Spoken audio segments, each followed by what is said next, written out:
Presidencia analiza subir salarios a gobernadores que ya no reciben mordidas, aunque persisten denuncias de corrupción y baja ejecución en los CODEDES.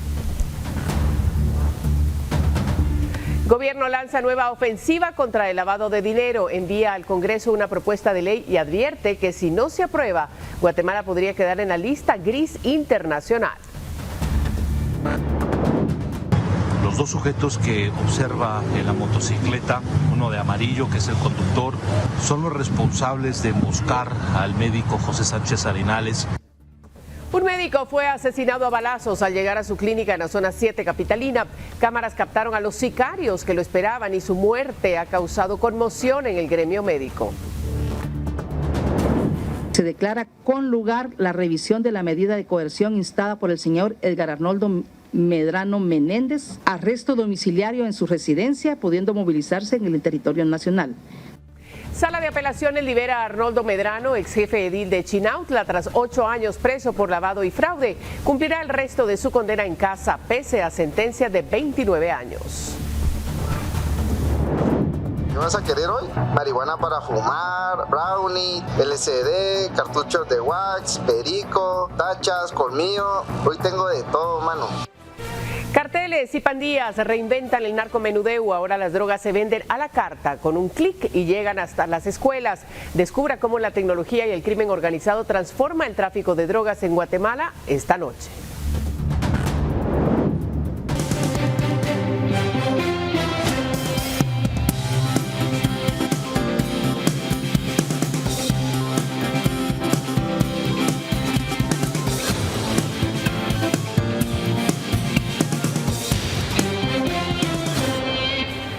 Buenas noches, gracias por estar este lunes sintonizando la emisión estelar de Noticiero Guatevisión. Buena decisión, hay que empezar la semana bien informados, así es que vamos directo a las noticias. El presidente Bernardo Arévalo analiza realizar un incremento salarial a los gobernadores departamentales. Según el mandatario, la decisión compete a que sus representantes ya no son parte de un sistema de corrupción. Sin embargo, esta decisión se toma en medio de una baja ejecución presupuestaria desde los departamentos. Según Arévalo, existe un estudio sobre la estructura salarial de las gobernaciones, ya que históricamente ha sido un tema abandonado. Aunque no precisó de cuánto será el aumento, indicó que la decisión responde a que anteriormente los gobernadores eran parte esencial del sistema de corrupción, al recibir dádivas o beneficios por obras de infraestructura que se realizaban a través de las gobernaciones y los consejos departamentales de desarrollo. Entonces, el funcionario tal se llevaba una tajada de tal por ciento, el funcionario tal se llevaba una tajada de tal por ciento, y etcétera, etcétera.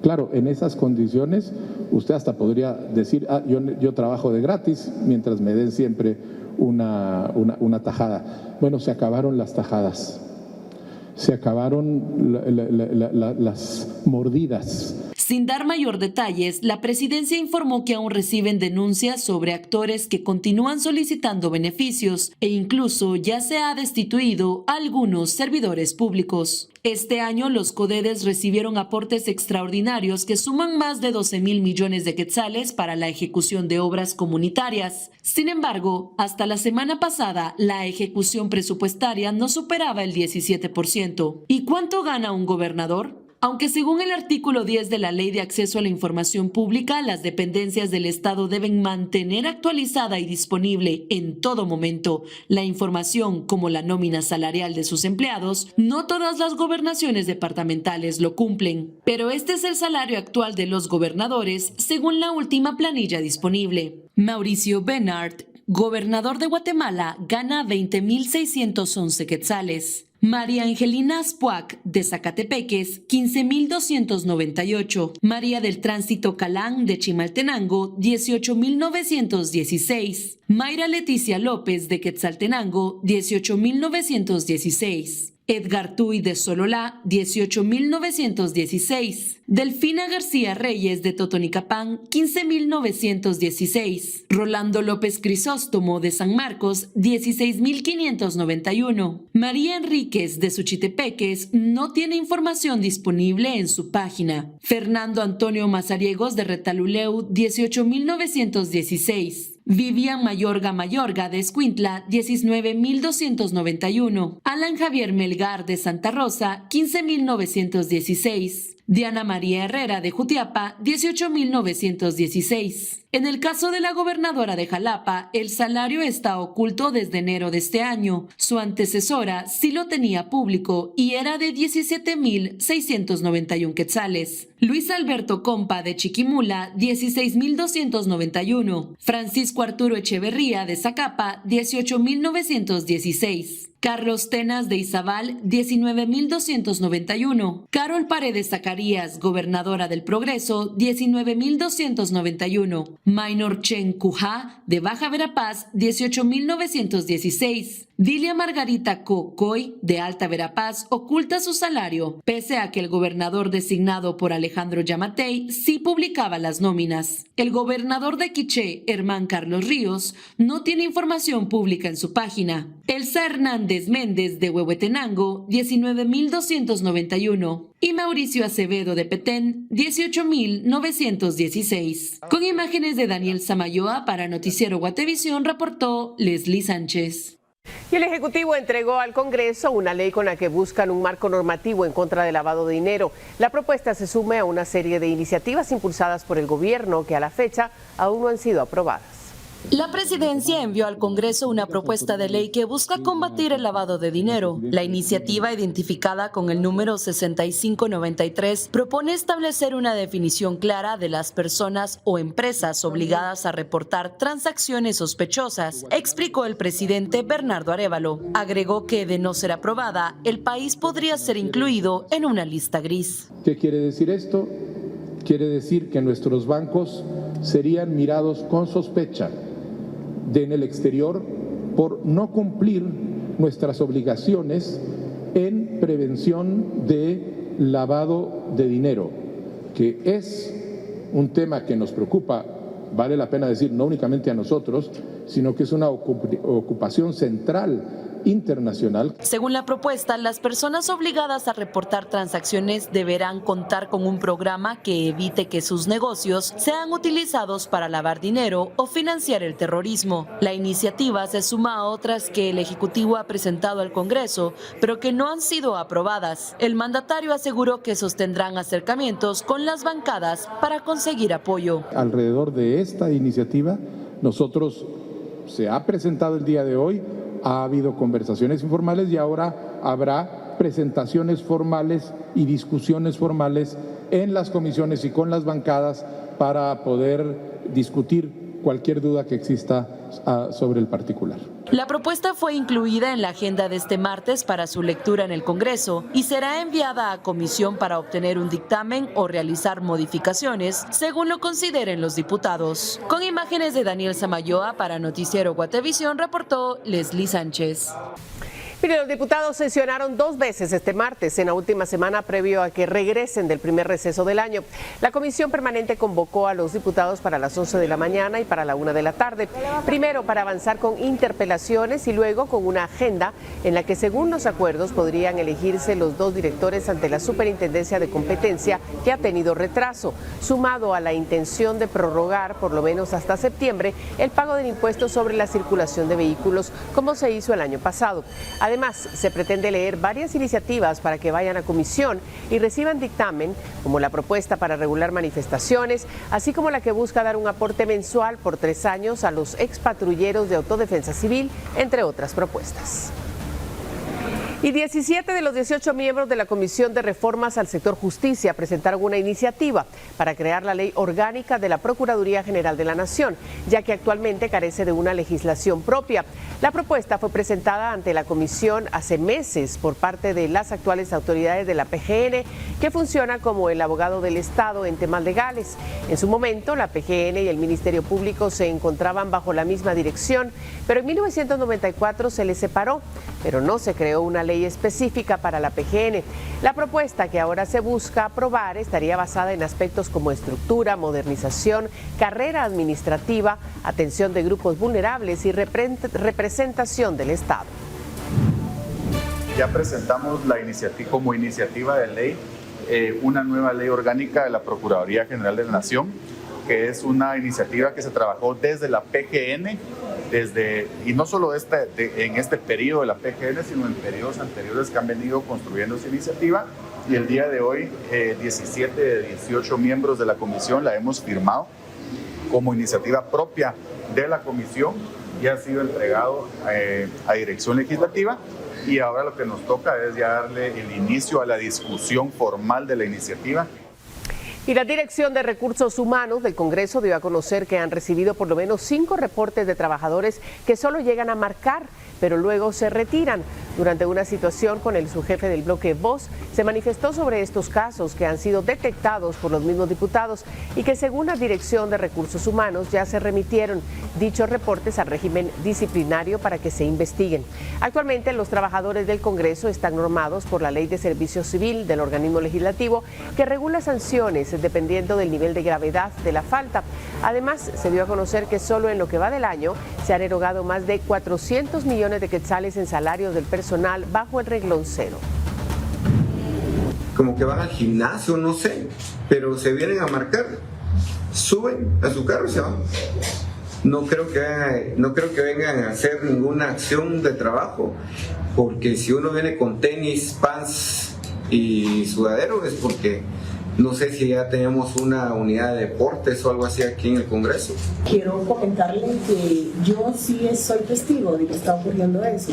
Por ese motivo giré instrucciones al Departamento de Gestión de Personal para que su unidad de supervisión se apostara en los diferentes puntuales y he estado recibiendo ya reportes con nombres y apellidos de quiénes son las personas que están haciendo esto. En otras cosas, 3 agentes de la Policía Nacional Civil fueron sorprendidos por pobladores mientras consumían bebidas alcohólicas en la colonia Santa Ana, en Esquipula, Chiquimula. Se encontraban en estado de ebriedad dentro de la patrulla, según la denuncia de los vecinos. Durante las primeras horas de este lunes ingresaron a un restaurante y bajo amenaza robaron varias botellas de licor. Los agentes fueron identificados como Óscar Vicente Ramos Ramírez, Herzog Naamán Grijalva Sarceño y Hermel Álvarez Vázquez. Por orden del director general de la PNC, David Boteo, los 3 fueron detenidos y puestos a disposición de la justicia. Y Escuintla suele ocupar el segundo lugar en hechos delictivos a nivel nacional, solo por debajo de la ciudad capital. Robos y actos violentos afectan a su población y según mandos de la Policía Nacional Civil se han intensificado las acciones para enfrentar esta problemática.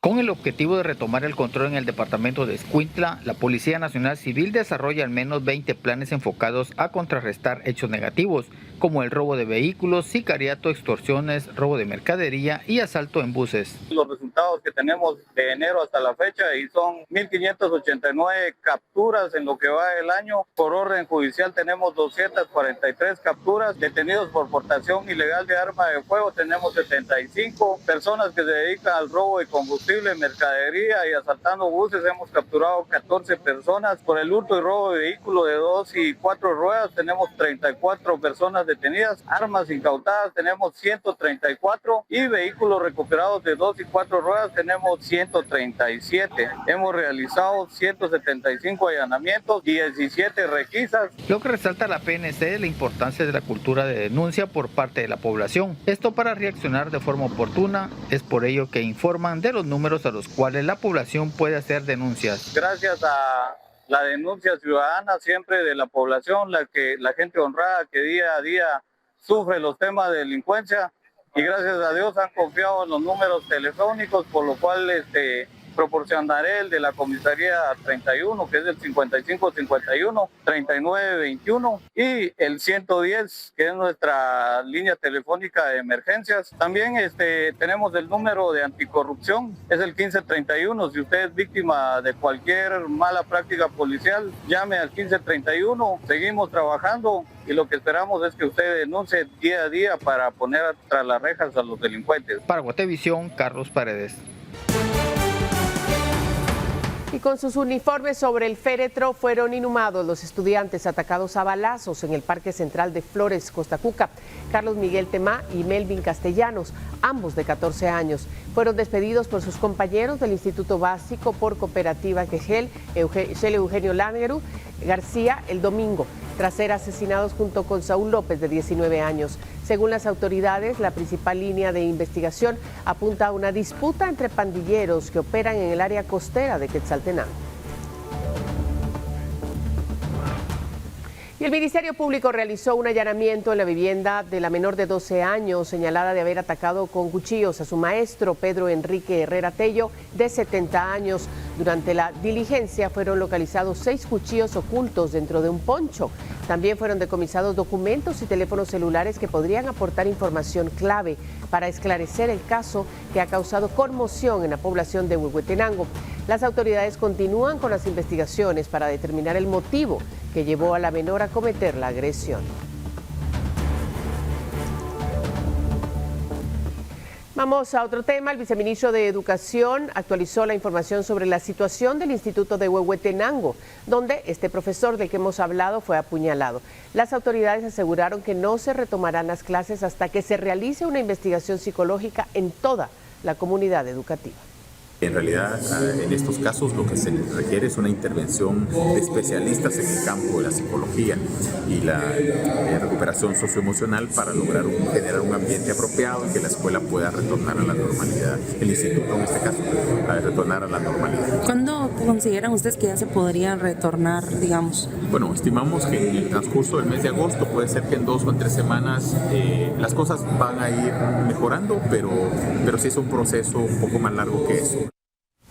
Y un ataque armado en contra de un médico ocurrió en la colonia Tikal 1, en la zona 7. 2 sicarios a bordo de una motocicleta le dispararon en 3 ocasiones.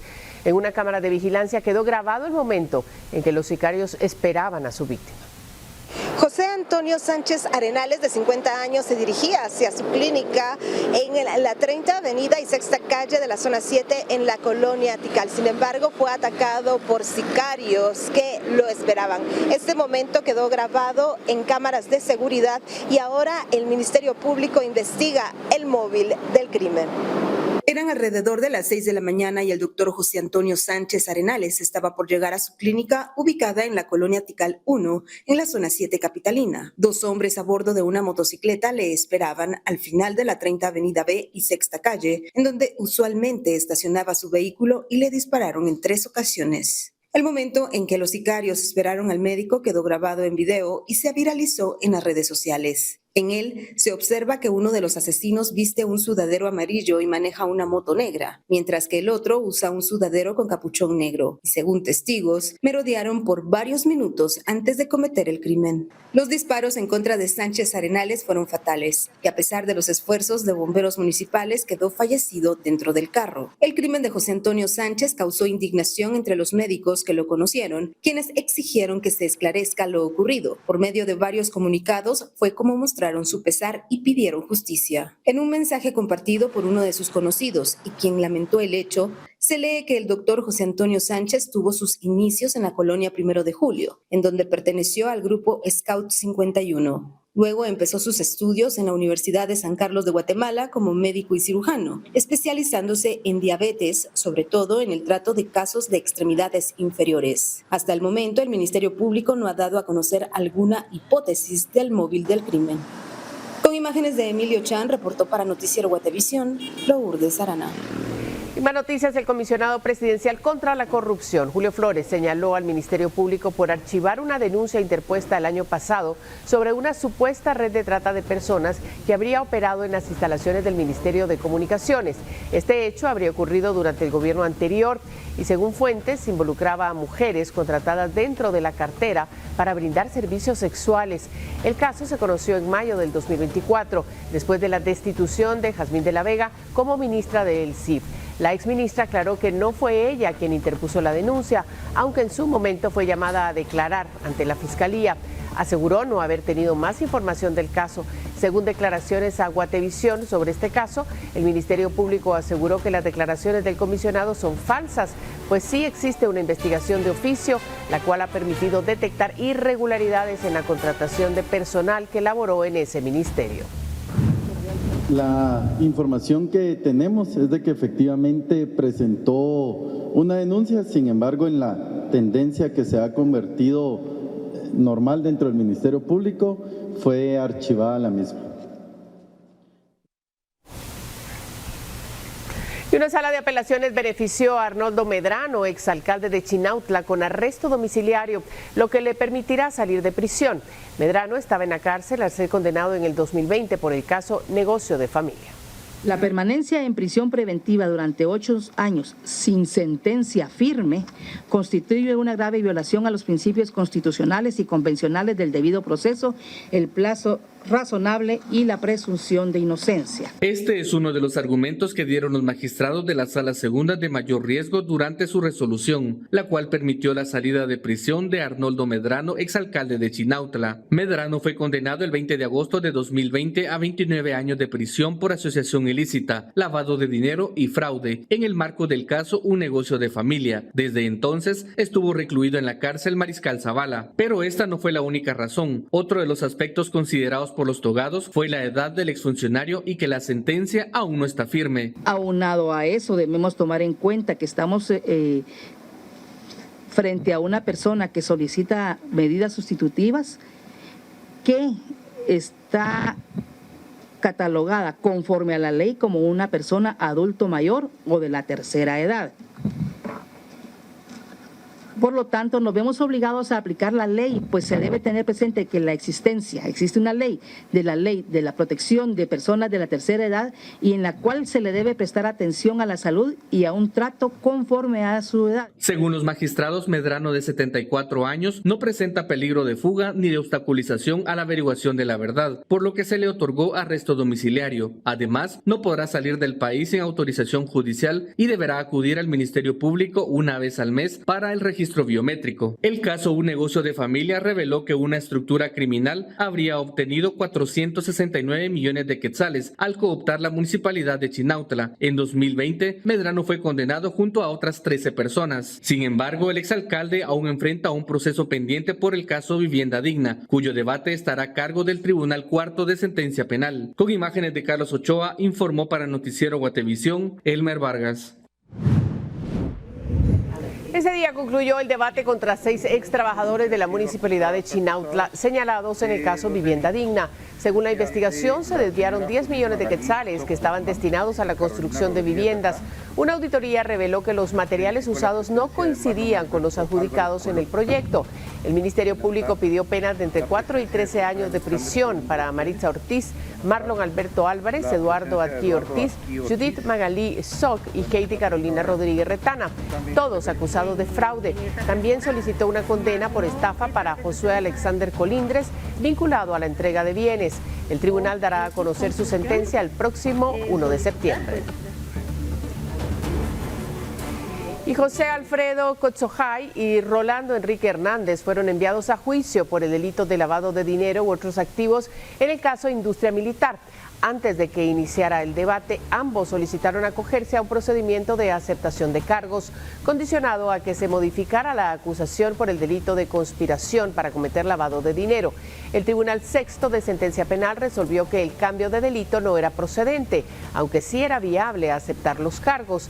Ante ello, los sindicados decidieron retractarse de su solicitud. Debido a esta situación, el tribunal se inhibió de continuar conociendo el caso y enviará el expediente a una sala de apelaciones para que se designe un nuevo tribunal. Miren, más de la justicia. En audiencia de primera declaración, el exdiputado del extinto Partido Patriota, Aníbal Augusto Salguero, fue ligado a proceso penal por el caso asalto al Ministerio de Salud. La FESI lo señala de solicitar plazas de trabajo a exfuncionarios para sus allegados como favores políticos cuando fungió como diputado. El Ministerio Público puso a la vista de la jueza oficios a través de los cuales Salguero hizo peticiones de beneficios a favor de terceras personas, evidenciando el tráfico de influencias. Salguero no quiso declarar ante la jueza Abelina Cruz.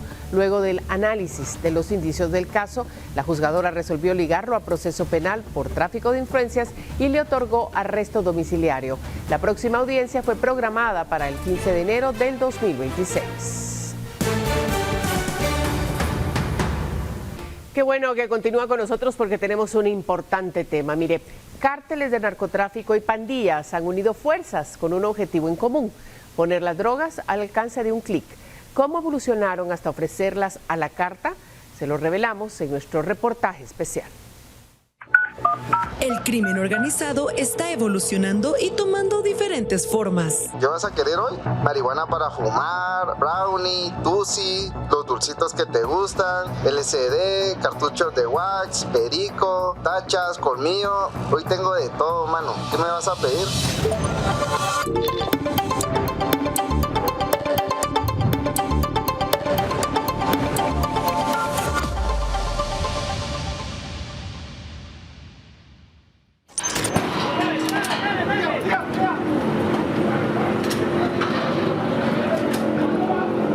Los cárteles del narcotráfico se han fusionado con las maras para incrementar el narcomenudeo en el país. Anteriormente el narcomenudeo solamente se daba a través de algunos puntos de distribución. Ahí en El Gallito, por ejemplo. En El Gallito era un lugar donde se manejaba o se maneja, digamos, distribución así de narcomenudeo, y también puede ser que se maneje a cantidades de gran escala. Sin embargo, hoy en día ha evolucionado por el tema de las pandillas. Han venido a cooptar todos los territorios con las dos pandillas que ya son de conocimiento aquí en el país, la MS y la Mara 18. Ahora acceder a las drogas es tan fácil como enviar un mensaje de texto para que los dealers te extiendan su menú. Yo lo contacto al dealer siempre por WhatsApp, le pongo si tiene lo que quiero consumir y aprovechando me manda el menú de los demás productos que tiene. Normalmente tiene marihuana, tiene cartuchos de wax, que son la marihuana pues líquida que se puede usar como cigarro electrónico, también tusi, también tiene dulces, MDMA, LSD, o sea, la verdad es de que el menú sí es bastante variado. Pero aquel estereotipo de que los dealers y pandilleros son personas tatuadas con un tipo de vestuario específico y lenguaje característico ha quedado en el olvido. Son personas, digamos, normales, con un aspecto normal.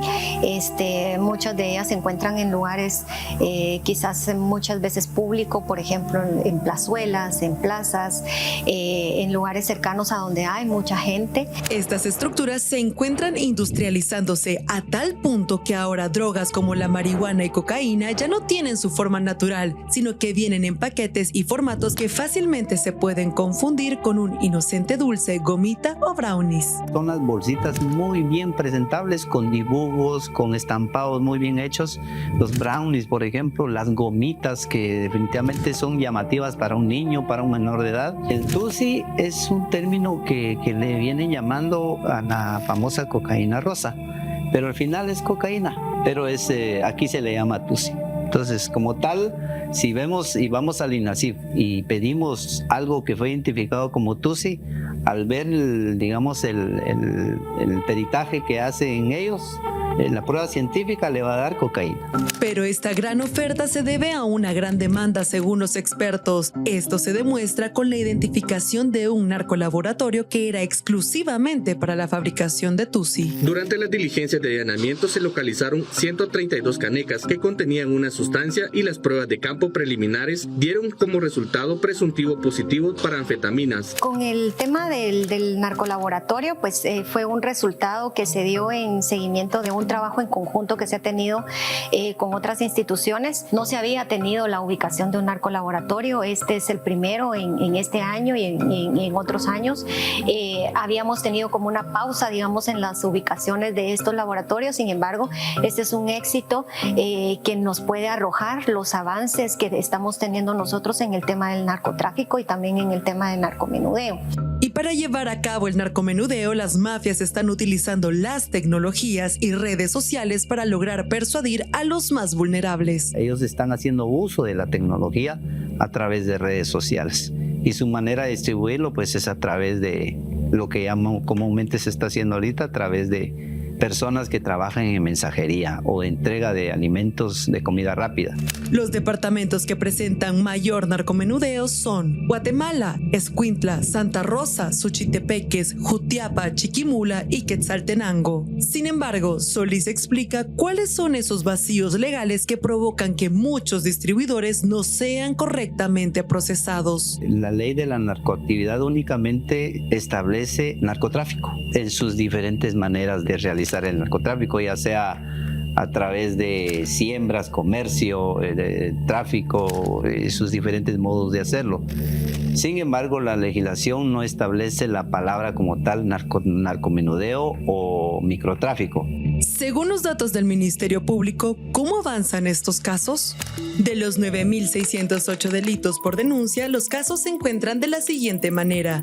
2.623 casos tienen sentencia, 2.564 casos se encuentran con figuras especiales, 1.948 casos se han desestimado, 960 casos se encuentran en investigación y se han suspendido 918 casos de la persecución penal pública. Sin embargo, para la viceministra Palencia, el narcomenudeo va más allá de las denuncias. La mayoría de las detenciones provienen de operaciones de oficio y de investigaciones. El 2025 tenemos alrededor de más de 900 personas detenidas en el periodo en el que estamos. Entonces, eso evidencia que tenemos un 26% de aumento en las detenciones a diferencia del año pasado. Estas mafias ya no se encuentran únicamente en las calles, están en las redes, están en los bares y están hasta en los colegios y escuelas. En los colegios no hay controles de parte de los padres de familia. Hoy los niños tienen un teléfono celular donde tienen acceso a todas las redes sociales y por ahí encuentran. Los niños son curiosos, los adolescentes son curiosos y encuentran eso y logran de que estas personas que están involucradas en el negocio de este ilícito definitivamente la van a tomar la voluntad a los pequeños. Pero como estas estructuras están penetrando hasta lo más profundo de nuestra sociedad, al final ellos tienen un distribuidor, digamos en macro, les da con cantidades medias y se los distribuye a determinado grupo. Ellos a la hora de venir y hacer, digamos, sus porciones pequeñas, ya prácticamente utilizan a niños y a personas, por ejemplo, de las tiendas, que a ellos se los distribuyen, que si ellos no trabajan para ellos, si se independizan, por ejemplo, no trabajar para la pandilla, es ahí donde viene el problema de los homicidios. Los niños los utilizan para ir a entregar o para hacer como banderas para ver si llega la policía o la autoridad. Utilizan a personas que son vulnerables y que prácticamente le toman el control por el temor que les pueden causar a estas personas. Esto es lo que pasa cuando el narcomenudeo se disfraza de inocencia y está a la carta.